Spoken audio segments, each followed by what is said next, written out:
நம்ம ஜவ்வரிசியில் பாயாசம் பண்ணும்பொழுது அது ஃபஸ்ட்டு பால் ஊற்றி அது சூடாக இருக்கும்பொழுது லிக்விடாக தான் இருக்கும்.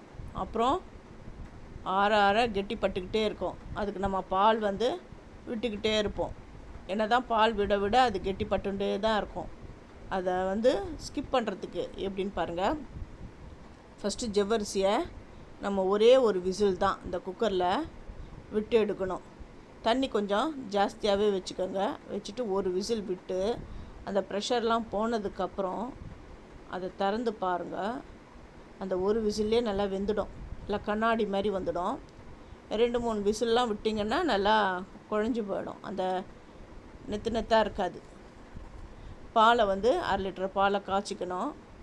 அதில் சர்க்கரை போட்டுட்டேன்.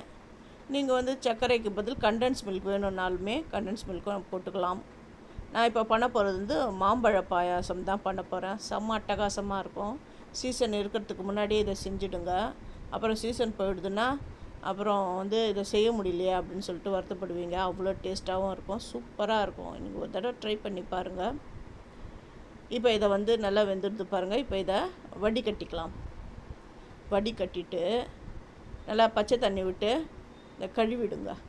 அதில் இருக்கிற குழகுழப்பு தன்மைலாம் அப்போ போயிடும். அப்படி போயிடுதுன்னா அந்த பாயாசம் கெட்டிப்படாது. ஏன்னா அந்த குழகுழப்பு இருக்க வச்சு தான் அந்த பாயாசம்லாம் கெட்டிப்படும். இப்போ நான் அந்த தோல்லாம் எடுத்த அந்த மாம்பழத்தை அது பாதி, அதாவது முக்கால்வாசி போட்டு அப்படியே மிக்ஸி ஜாரில் போட்டு நல்லா மேஷ் பண்ணி எடுத்துன்னு வந்துட்டு அந்த பால் ஆறி இருக்கும்பொழுது தான் சேர்க்கணும். நல்லா அடுப்பில் கொதி இருக்கும்பொழுது சேர்த்திங்கன்னா அந்த பால் திரிஞ்சு போயிடும். ஏன்னா மாம்பழத்தில் ஸ்லைட்டாக என்ன தான் இனிப்பாக இருந்தாலும் கொஞ்சம் லைட்டாக புளிப்பு சுவை இருக்கும். அதனால் அந்த பாலில் அந்த மாம்பழத்தை நீங்கள் டைரெக்டாக சேர்க்கும்பொழுது அந்த பால் திரிஞ்சு போய்டும். அதனால் ஸ்டவ் ஆஃப் பண்ணிவிட்டு இந்த ஜவ்வரிசிலாம் சேர்த்துக்கோங்க. ஜவ்வரிசிலாம் சேர்த்துட்டு சேமியா வேணும்னா கூட சேமியாவை நெய்யில் வறுத்து இந்த பாலில் வேக வச்சுட்டு அதுக்கப்புறம் சர்க்கரையெல்லாம் சேர்த்துக்கோங்க. ஏன்னா அந்த சேமியா சர்க்கரை போட்டுட்டு நீங்கள் போட்டிங்கன்னா அப்புறம் வேகாது.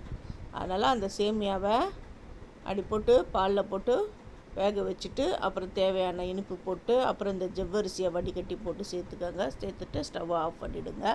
இதுக்கு ஏலக்காய் போட வேணாம். ஏன்னா மாம்பழம் போட்டிருக்கோம் இல்லையா, அந்த ஃப்ளேவர் அடிச்சிடும். அதனால் ஏலக்காவை ஸ்கிப்